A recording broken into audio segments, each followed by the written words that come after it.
Okay, my name's Emmeline Harrigan, and I'm the president of the Connecticut chapter of the American Planning Association.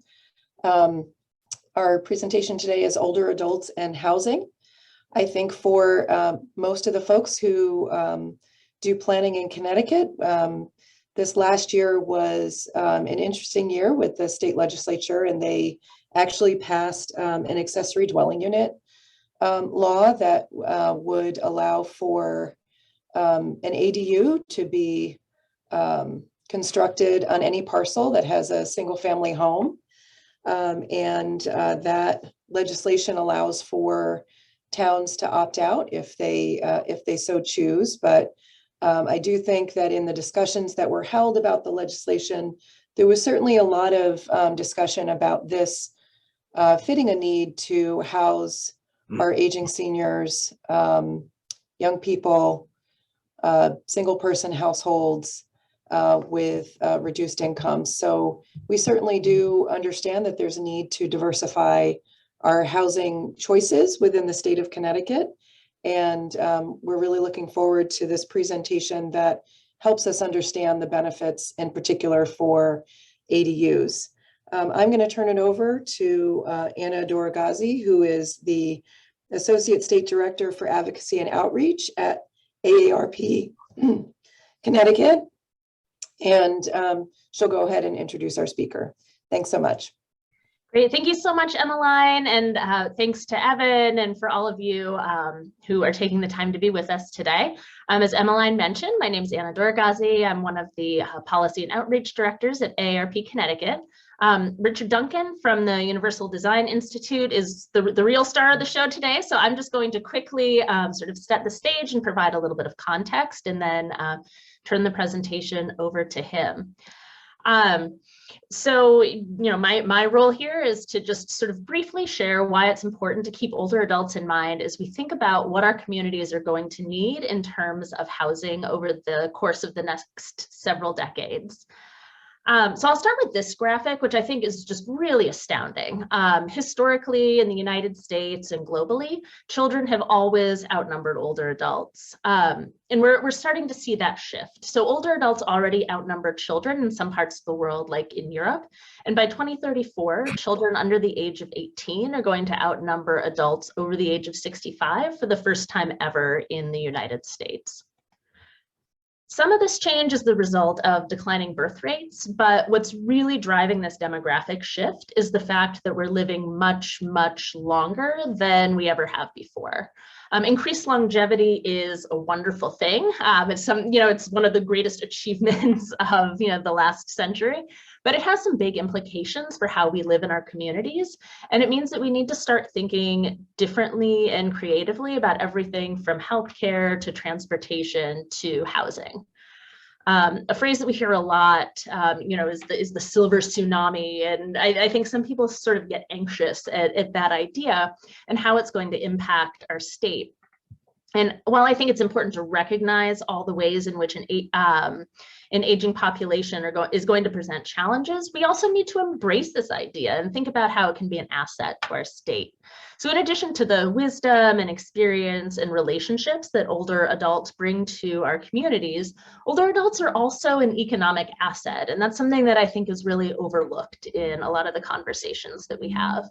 People over the age of 50 currently account for about 39% of Connecticut's population, but they contribute 44% of the state's GDP, and they account for 60 cents of every dollar that's spent in the state. This trend is going to continue for at least the next 30 years, with older adults having an outsized impact on state GDP, on state employment, and on payment of state and local taxes. Older adults make significant contributions to our communities in non-economic ways as well, as unpaid family caregivers and as volunteers, and they have really high rates of civic participation. If you think of the last time you went to the polls, for example, a majority of our poll workers in the state are over the age of 65. And that's just one example of where we see older adults showing up and contributing to the civic life of our communities. So hopefully we can all agree that older adults are an asset, but if we want to keep this asset in our communities, we need to be thoughtful about providing them with what they need to age in place and to continue to thrive in our towns. So when you ask older adults about what's important to them and what they are going to need to age successfully in place, a theme that comes up over and over in different ways is housing. 84% of older adults in Connecticut say that staying in their own home is extremely or very important to them. And around 70% say that it's important to stay in their current community, even if their own home, for whatever reason is no longer appropriate for them. They at least want to stay in their own community, and they want to have affordable housing options in their community. This is especially important to older adults who develop a disability or need help with cooking, bathing, dressing, or what we call activities of daily living.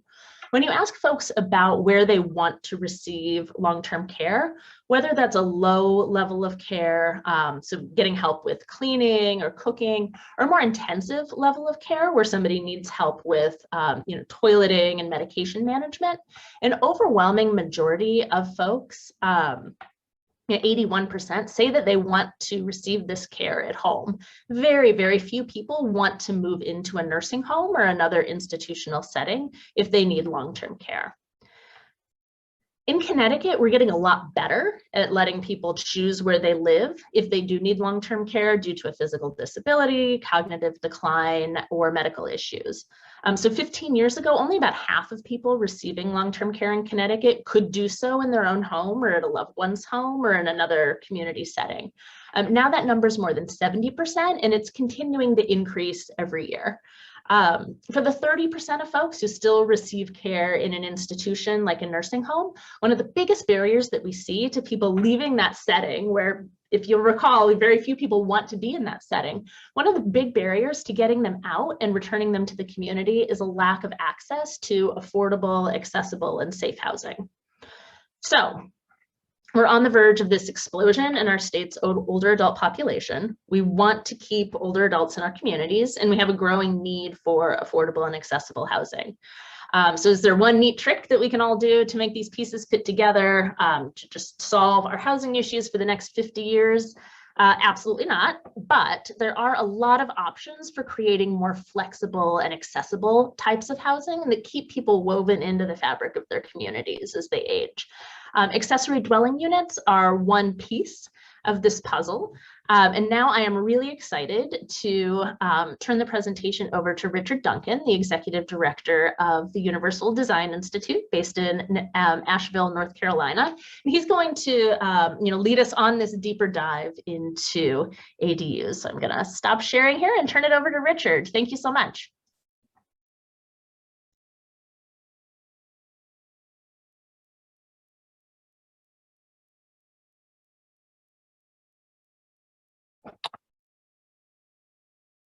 Richard, you just have to unmute.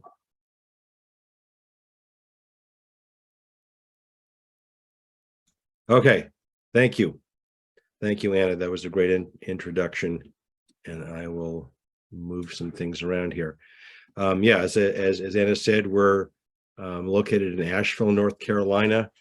R.L. Mace was the guy who kind of coined the term universal design. So we're happy to be continuing his vision and his work. We work nationally, lots of educational programs, as well as consulting actual design work in the entire built environment around universal design, and a lot of emphasis on housing, and especially housing for older adults in the past 20 years. So I'll confess before I get into this that I'm a little under the weather today, so I apologize if I've got a froggy throat. I'll try to avoid a hacking cough. Put myself on mute if I'm finding myself doing that.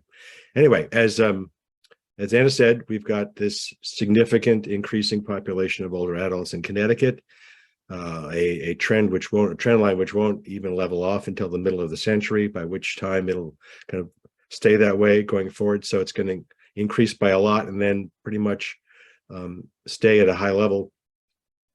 And which means the problems that we're experiencing now with this growth aren't really going to be going away. So we have a lot of older adults, and they live all over the state in every kind of home, whether it's single family, multifamily, townhome, duplex, big house, small house, old and new, all over the place. The problem that they have is that mainly and most of the time they're living in homes that either aren't now places they can age safely, or they soon won't be places they can age safely and independently, just because of the design of the housing, which causes lots of problems for them, their families, and ultimately the communities that they live in.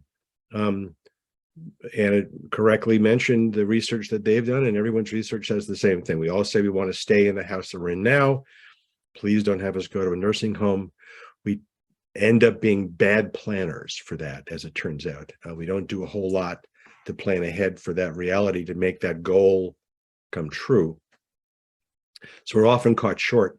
If we are thinking about and planning for this, we find, we look around in a lot of communities, not that many alternatives for affordable housing that's more appropriately designed.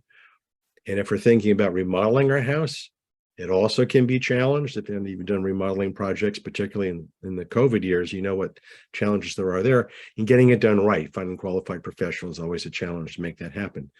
So we like planning ahead, but if you're doing planning, even then you can have challenges. And so increasing the opportunities and the information provided around appropriate housing for older adults is a big deal for older adults in Connecticut and for us, and part of what we're doing in AARP as well. So what we've got is, we think, kind of a hair on fire emergency. It is urgent. The thing about it is that older adults aren't the folks who will be picketing City Hall to complain about the fact that their staircases seem unsafe to them when they're trying to use it. So it's kind of a quiet crisis that kind of emerges over time, in many cases gradually, but again, with these increasing numbers over and over again. So it's really a challenge that everyone on the municipal level will be dealing with in Connecticut going forward. So the households of various kinds makes no difference, whether you're a single person household, 2 or 3 people or more, maybe you're house sharing. That's a wonderful option for a lot of folks. Often we have folks who are assisting one another, right? Older adults helping other older adults with their lives, which is a big challenge. Or even multi-generational families, which we think is a great thing.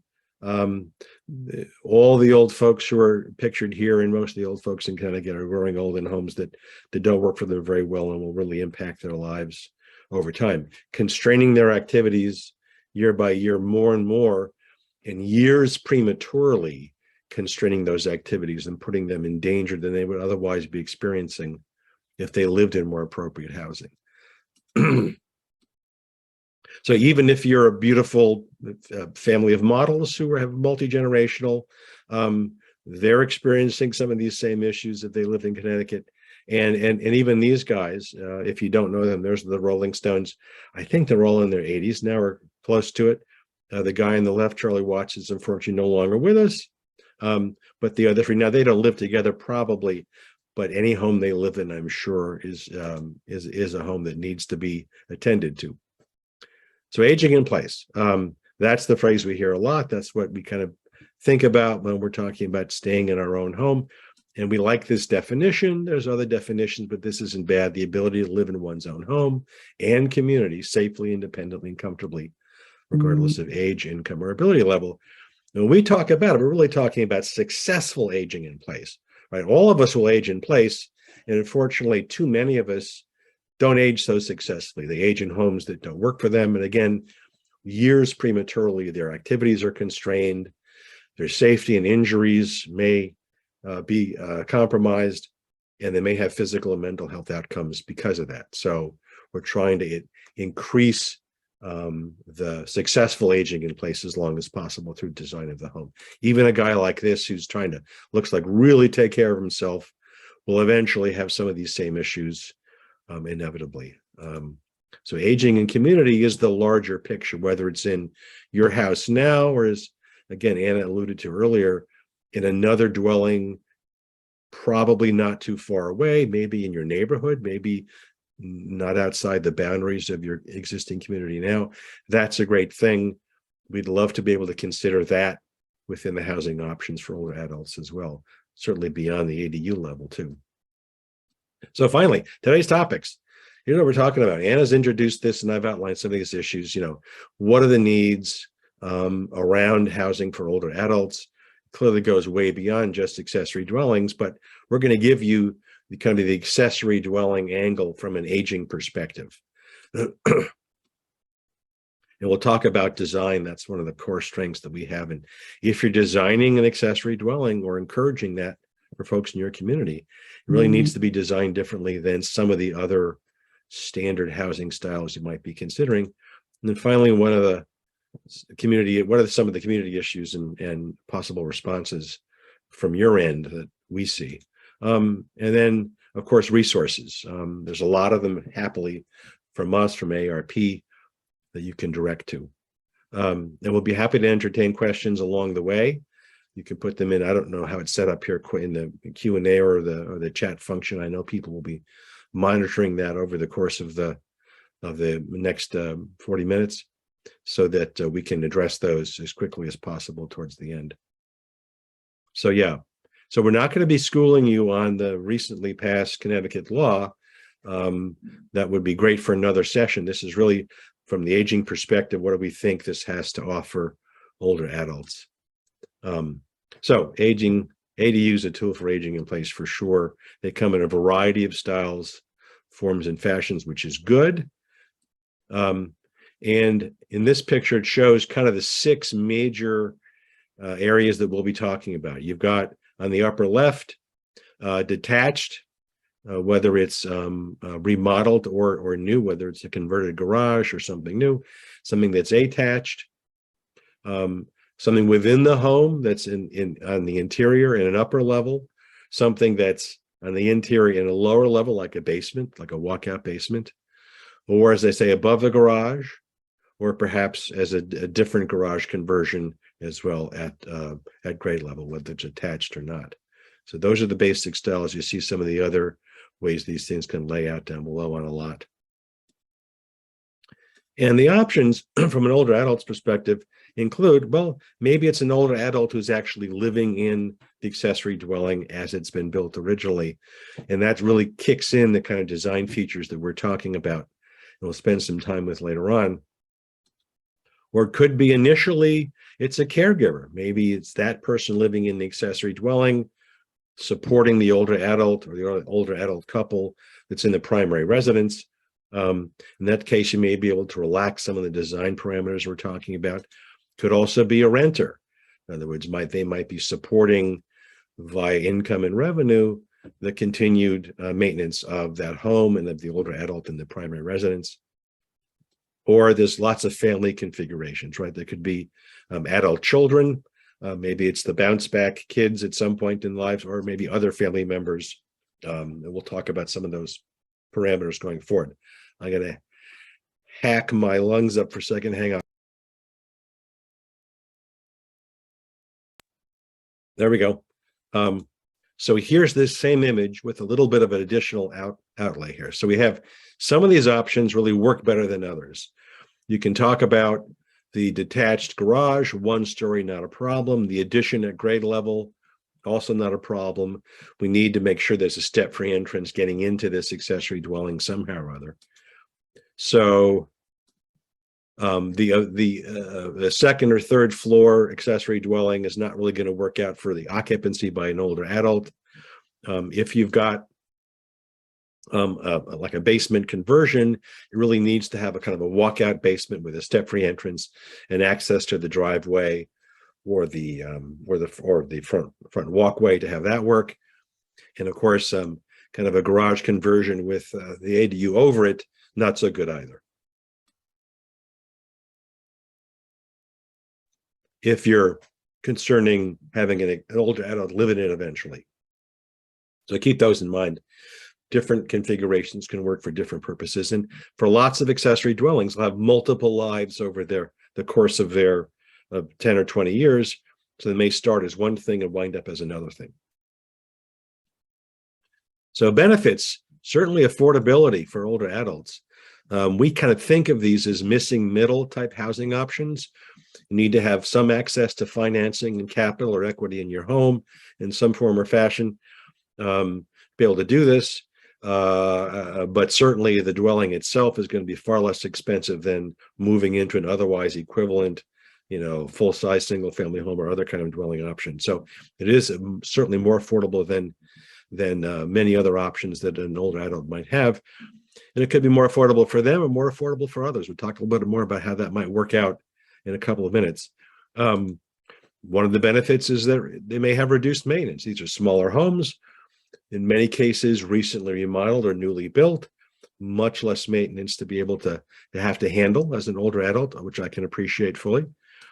As we alluded to, it might be a possibility of getting some income to maintain you in the primary residence if you're renting it out. And it may also be proximate caregiving. It may be that your caregiver is family member or otherwise, is in the accessory dwelling or maybe flipped and in the primary residence somehow or other. What this produces, if the older adult is living in this nicely designed accessory dwelling, is more choice in your interdependence. And as I said, much longer lasting abilities to maintain your activities, particularly your activities of meaning and purpose, for far longer, with resulting benefits from there. So I get to choose when I have people come in to help me doing maybe just big things once in a while, as opposed to having to help me every day get up and down stairs or every day use the bathroom. We've now got a home that you don't need help getting in and out of so much, in bathrooms that are designed so you can be safe and independent far longer than you used to be. So our choices and interdependence are maintained for many more years. Clearly, there's a social connection advantage because you've got people in the primary residence or the ADU, whichever way it's flipping. We know that one of the real challenges with older adults in their later years is social isolation. So this directly impacts that. And we think over time, improved physical and mental health as a result. You have homes that aren't dangerous for you. You've got your mental health being preserved because you can carry out your activities for years longer than you might otherwise in a typical home. And you can maintain your social connections much more easily as well. So mental health isn't often, I think, considered for this, but it really will make a big difference in both of those angles, we think. So here's one family story. I'll play this and hope this will work out for you. This is one flavor of many of how this might play out in a particular household's life. Let me see if I can run this properly. I wanted to be part of our children's and grandchildren's lives. I wanted that for both me and Charles. I love the idea to have them closer because we can run into each other, we cook for each other. My parents and my wife and kids, we all thought that it would be a good idea to live close together. My job is in a continuing care retirement community. So I see what that's like and how many people are isolated in a situation like that. And I realize I don't want that for myself and my family. Let's do this now rather than wait until we need it. I know that if we just stayed by ourselves, we would be this old couple that were just kind of toddling around and, yeah, saying hello to the neighbors and never having any kind of live interaction. So with the advent of grandchildren, the idea became more pressing that we find a way to live close to them and be part of their lives. We've lived in this house since the middle of February, so now that's 9 months. Yeah, it took a while to settle in. It was a grief process for both of us, involved in the downsizing. It's a lot of work. And the leaving of the house where we had spent many good years. Yeah. So I'm glad the children didn't move in immediately and that they did some renovation because that made the house their house the way they want it. But that was also difficult for us. It's all the love, and I like to be together. I like family. I like to be closer to them. And when they get older, it would be easier and cheaper if they have their own place that would be really respectful for them because they deserve that. As a kid, we respect that, we honor that for them. They have to live with dignity in the place that they love. And we can provide some care that comes from family. It's just an easy flow for sharing food and time together. For the past couple of years, when we cook, lots of times we'll cook enough for 15 servings, so we have enough to eat leftovers and all that good stuff. And so it makes it really easy to just invite my parents over, and they will oftentimes do the same thing. The town of Hillsborough was having public hearings on the idea of amending the ordinance to allow accessory dwelling units. So the idea of building a unit came about when Hillsborough made it possible, actually. So I looked at AARP's Home Fit Guide and studied that and made notes on it. The pocket doors are space savers. So that was the main reason for them. There's a grab bar by the toilet, and the toilet is a little higher than the average toilet. 2 grab bars in the shower. We talked about whether to put a bench in the shower and decided at this point we'd rather have the space. And at a later time we can have a shower chair. It's recommended by people who think of universal design and AARP's House Fit program, Home Fit program. The carport is excellent. This is beautiful. He loves it and I love it too. Just to have easy access from a vehicle to the house where you're carrying things and getting in and out during the weather. The generational experience and traditions and love that they can send that to their grandkids is something very important to me as a mother, and of course to my husband as well. I mean, we couldn't do this 10 years from now. Not only that, the children would be out of the house. I mean, it's both their ages and this is the time to be part of their lives. And also we're able now. We should make the adjustment now. When Eldon, who's 2, almost 3, walks over, knocks on the door and says, "Hi, Grandpa," what are you going to do?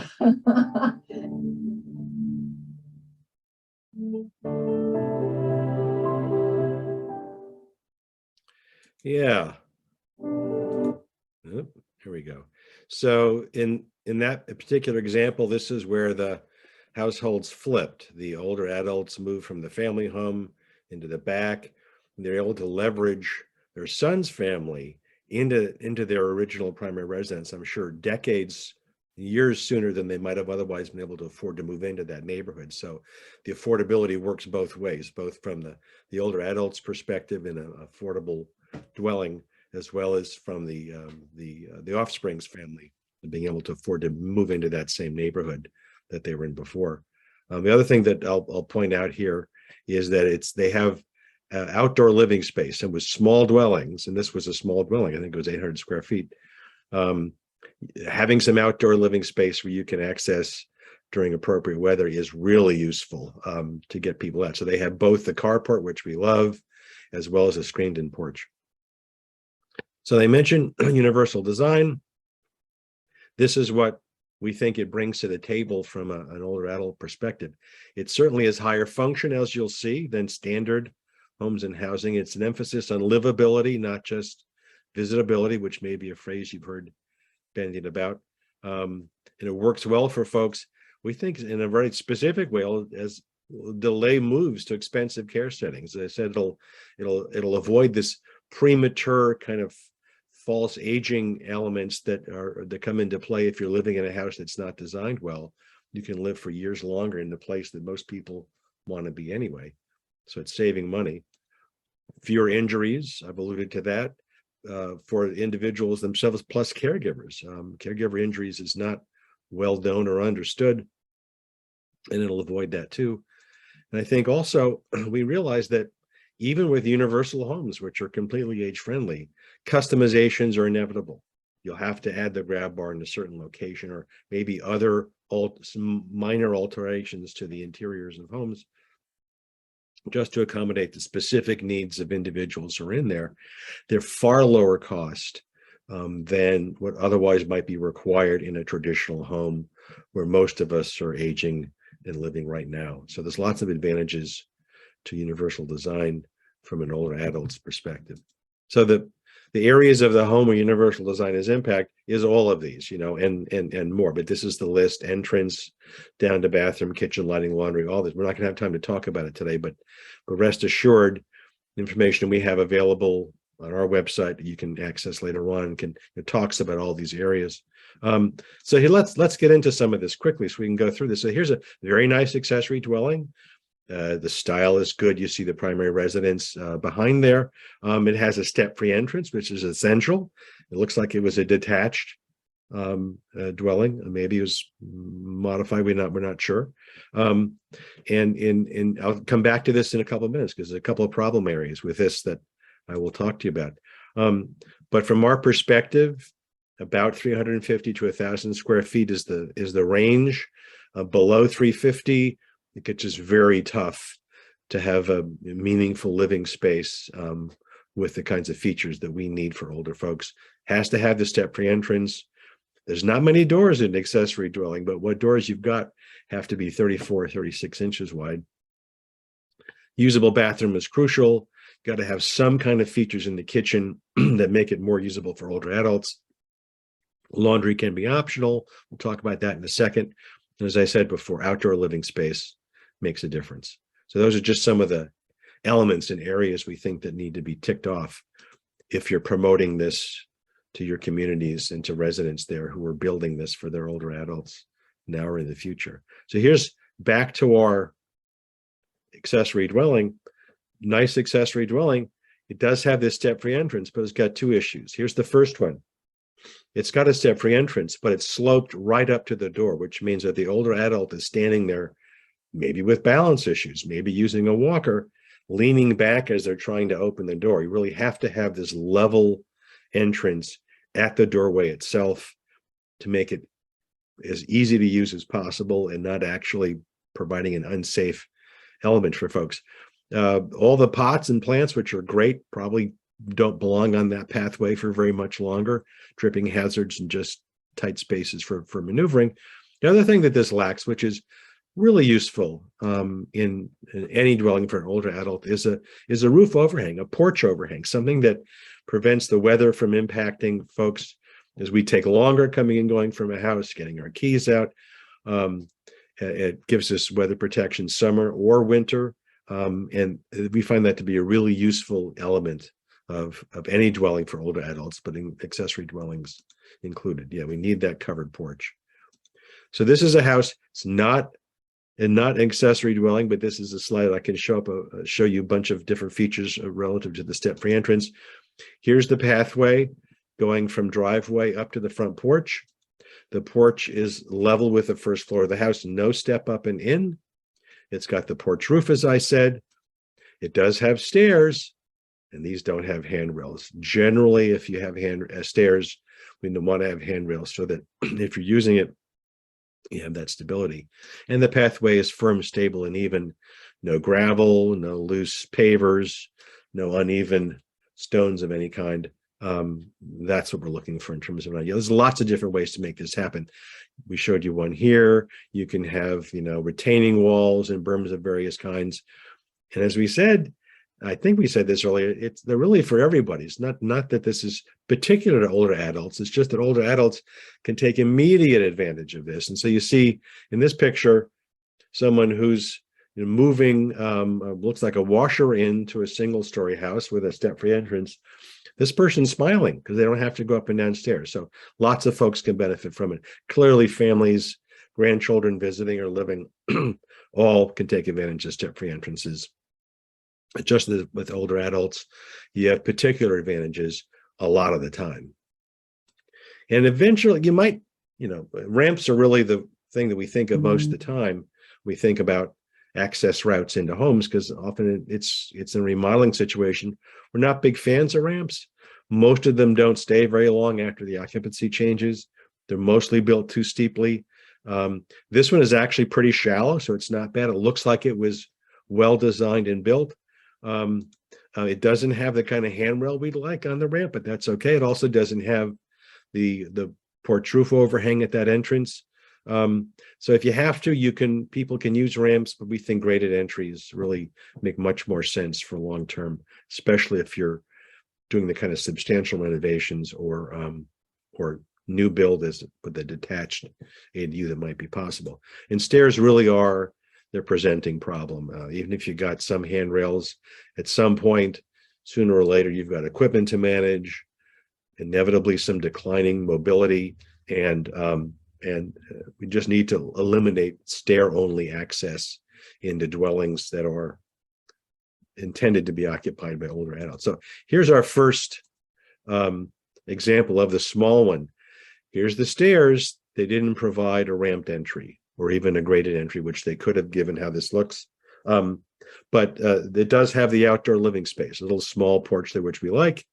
And it looks like they've got some covered entry area too, which is good. And here's what it looks like on the inside. So there's the deck outside. This actually shows a ramp, which wasn't evident in ours. But from the interior, you can see it's really kind of like a glorified studio. You've got a small kitchen area, which could be fine. You've got actually a bathroom, and that's the one space in the house where you're probably going to have to look at an increase from the traditional bathroom, which in ADUs are typically these tiny things, to something that's much more accommodating in the long term. So you've got a curbless shower. You've got some grab bars that have been put in there. And you've actually got an outswinging door, which makes the maneuvering inside the bathroom that much easier. In fact, they could have gotten away with a smaller bathroom given the fact they have that outswinging door. So curbless showers come in a variety of flavors. This happens to be a kind of fiberglass setup unit. Maybe it's a 2-piece or 3-piece. They're somewhat more affordable. You can actually get more fancy and have nice tiled curbless showers. All those things are possible. This is a slightly larger ADU, 525 square feet. There's the ramp. Again, they could have done a graded entry. But on the interior of this, you can see it's slightly bigger. They've kind of squeezed this one bedroom in there and an equally accommodating bathroom, I think. And they've also put a side-by-side washer and dryer in there, which, from that size up, you might be able to accommodate. We like side-by-side washers and dryers, especially if they have front controls to go along with front loading of each of them, because they provide easy access, easy visuals for older adults. They're adjustable in height. You can move them up and down. In some cases, if they're set up higher, you can have storage below, pardon me, or a work surface above. We like them a lot. Not all ADUs can accommodate them, though. And you may have to go with this over-under, which is not optimal if you're short or from a seated position, but that may be the space that's available for a period of time, knowing that you may have to eventually convert to one of these single units where you put the dirty clothes in and you take out clean, dry clothes. It's all in one. Very small footprint and works for, 1 or 2 people. I'm going to hack again. Here's another version of about the same size. In this case, we use pocket doors to avoid the door swing issue, which takes up space within units like this. And this is one flavor of a particular kitchen that we designed that's a little bit more age-friendly. It has a smaller sized under-counter dishwasher. It's got base cabinets with drawers, full extension pull-out drawers, so you're not reaching into always base cabinets with doors to get at storage. It's got one lowered counter. You could put that anywhere you wanted to. But in this case, it may work for a lowered work surface for some folks. And we actually didn't include wall cabinets here. Wall cabinets is really an anathema for older folks because we're always climbing up onto things to get stuff out of there. And that's when we have the likelihood of falling and injuring ourselves. So pantry style storage is actually even better than those options I showed you, where you've got a wide range of storage options, and they come in a variety of styles and formats, including more affordable. We love front controls, not just on washers and dryers, but also in any kind of a range that you've got. And again, you're bringing the visual out closer to adults, to older adults. They're not reaching over hot burners. And the most safe version these days is the induction stovetop. It's in our future, I think, in our household coming up. So this is the bigger one. This actually is the 800 square foot one. There's the ramp coming up the side here. You've got this again, this covered porch area, some outdoor living space, more space inside. They've squeezed 2 bedrooms, hard to believe, inside there. In this case, they've actually included a tub, which is not my favorite bathing option for older adults. My mother hated showers, but the idea is that soon this is going to be an increasingly unsafe and will demand that they rely on other people to help them. And personal preference aside, it can be a challenge. We just like herbless showers for that reason. So that's a quick run through of what some of this looks like as it's played out, and whether this is as a detached new build, as a remodeled ground level garage, or these kinds of features included in the basement renovation. They equally apply the same kind of standards and principles, work for all of them. So community benefits, Anna alluded to some of this. So continuity of residence and residence. But we think it's generally good to have folks remaining and having some continuity over time. We better get used to multi-generational a lot of things because of the number of old folks who are coming along, like me and others. So multi-generational neighborhoods have lots of benefits. It's the way to the future, and ADUs can help keep that happening in a useful way. I'm not a researcher, but I'm told that from a public safety perspective, it works well as well. You have eyes during the day instead of having empty neighborhoods that can help kind of maintain kind of the community watch element to there. Because of the nature of most ADUs, we think that it can maintain the community character. A lot of folks may think otherwise, but you can see from the examples we've shown, it's not about radically changing the nature of the neighborhood with accessory dwellings. And as I've alluded to, affordable housing is certainly an element, whether it's, you know, for someone who's living in there, for someone who's staying in the primary residence, family members, renters, others. We all need affordable housing in our communities. This is one way to get it in a very kind of light touch way.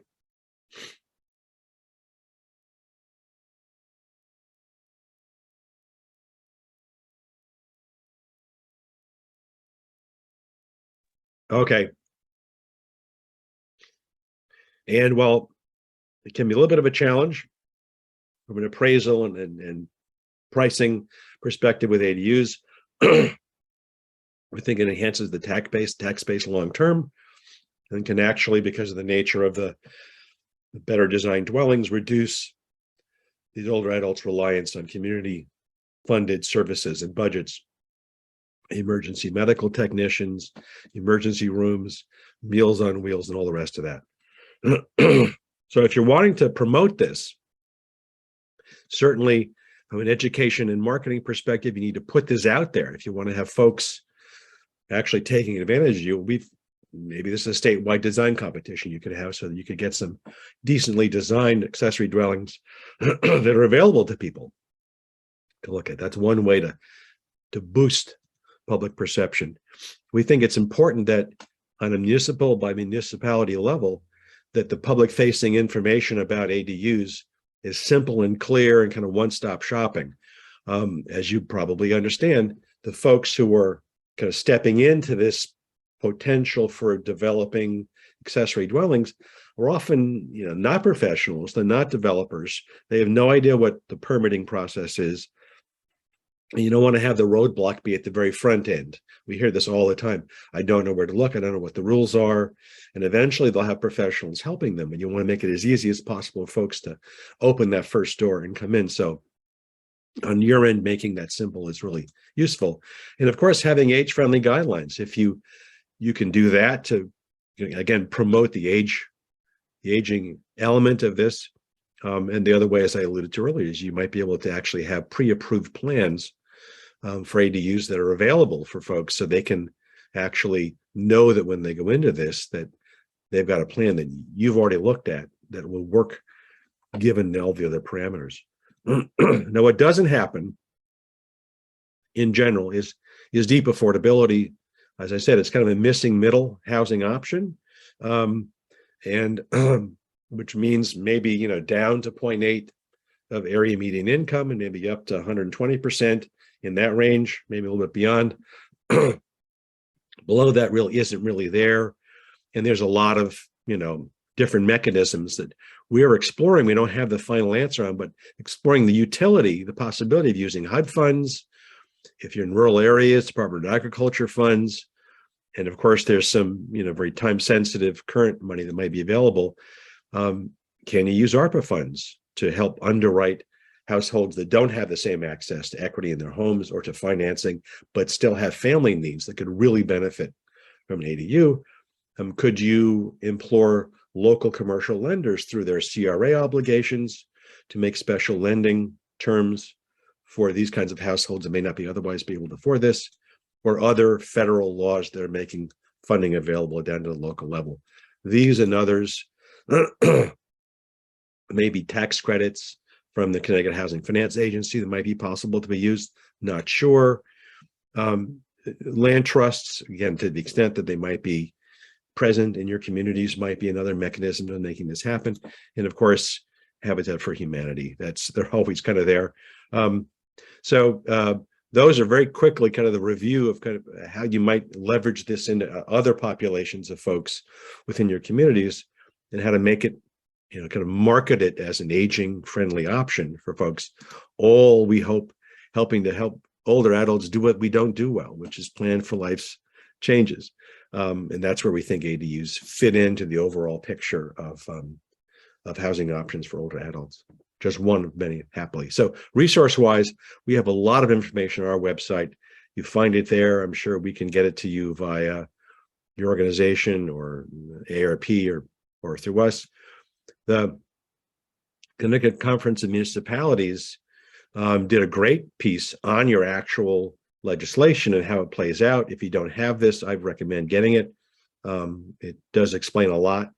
And AARP has a lot of information about accessory dwellings, which you could access yourself, make available to people in your communities to help promote this and get more of this happening, whether it's an ABC's kind of a thing, a really useful step-by-step guide for this. Again, for the folks who don't do this all the time, it can really help by laying it out for folks. And they have lots of other information on their website, video libraries, a lot more like what we did down in Hillsborough, North Carolina. And there's some of their websites. I'm sure this is going to be made available to you later on. You saw this alluded to in the video, is that this lady actually got her ideas for design from the AARP's Home Fit Guide.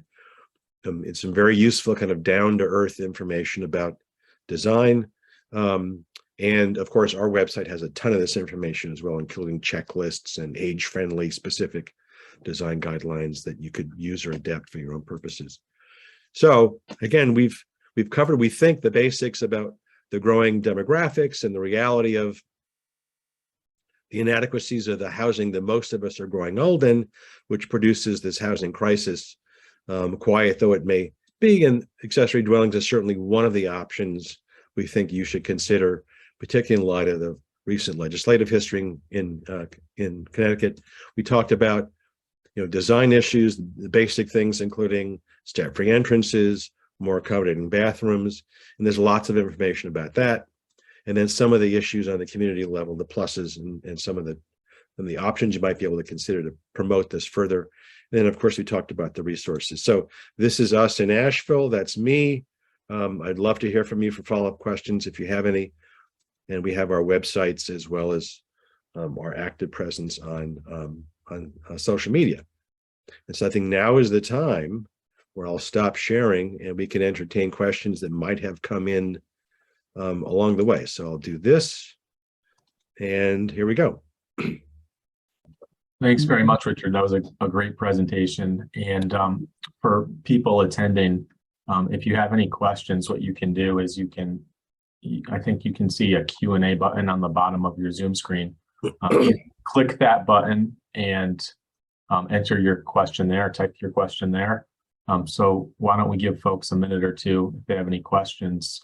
And while we're doing that, Anna, I know you typed in the chat some resources that were available.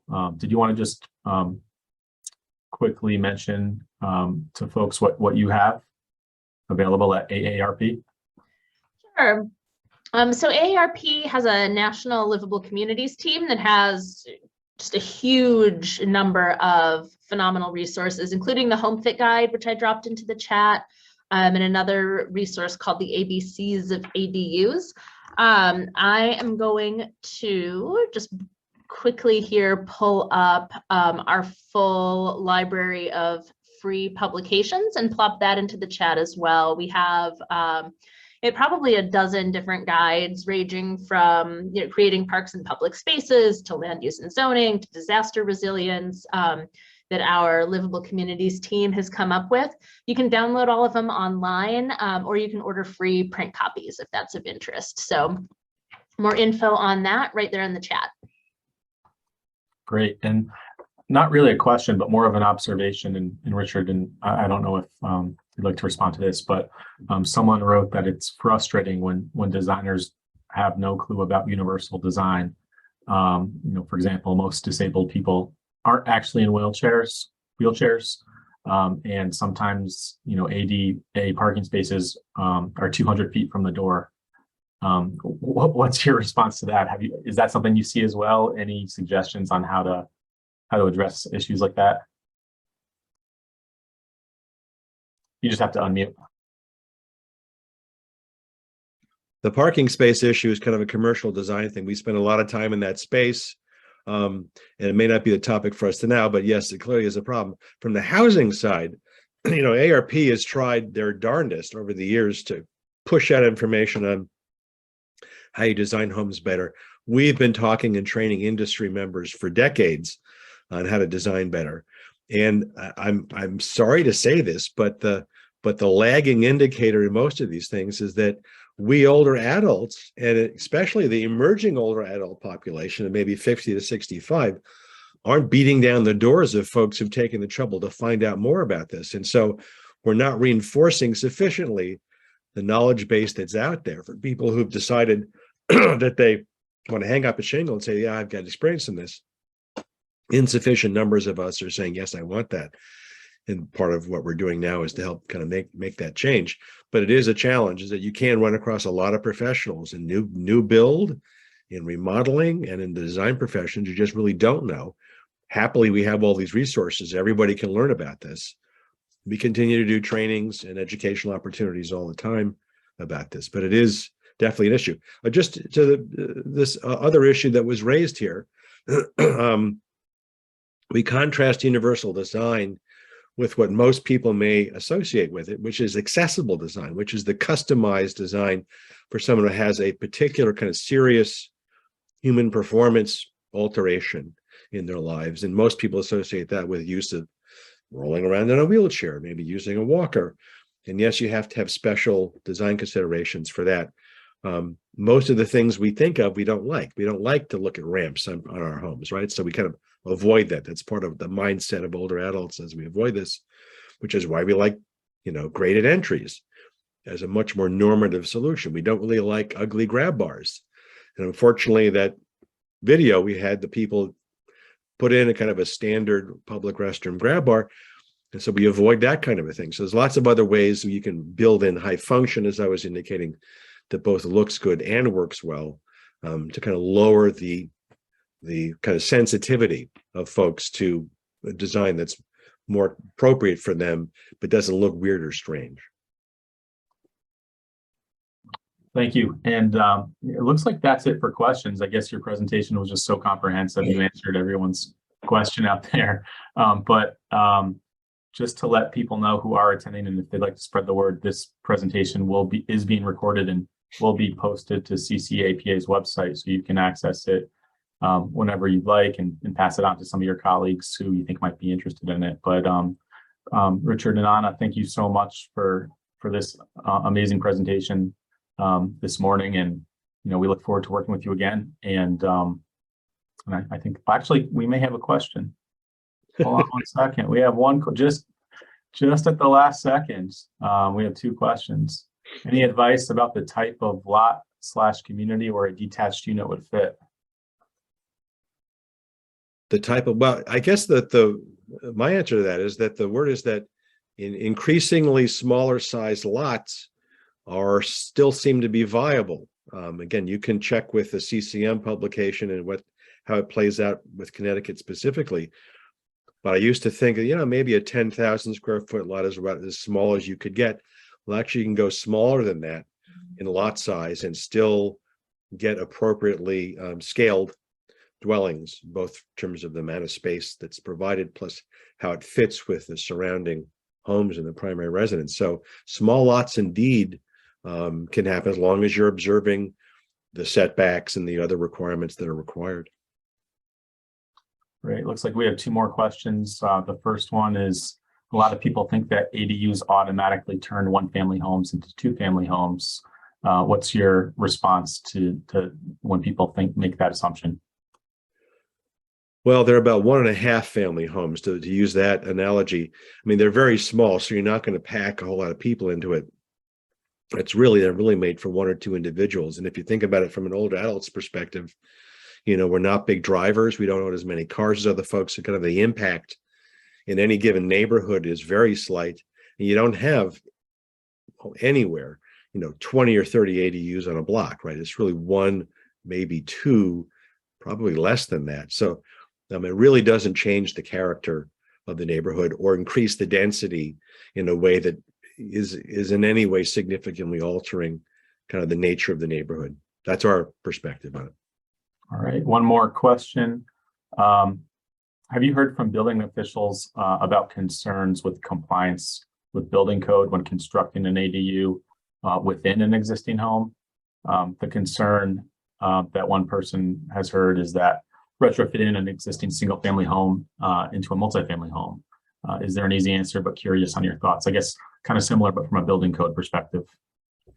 Yes, I don't think that that from an ADU's perspective, and again, as your state law is written, that it pushes you into a multifamily context, which is, as we know, a whole different set of rules and regulations around that. It really is maintaining it as your single family home with this addition, whether it's, the walkout basement or so on. So I don't think that happens because I'm not intimate with how it may play out on the municipal level in Connecticut, but I don't think it pushes it into the multifamily realm, which is, again, a whole other area.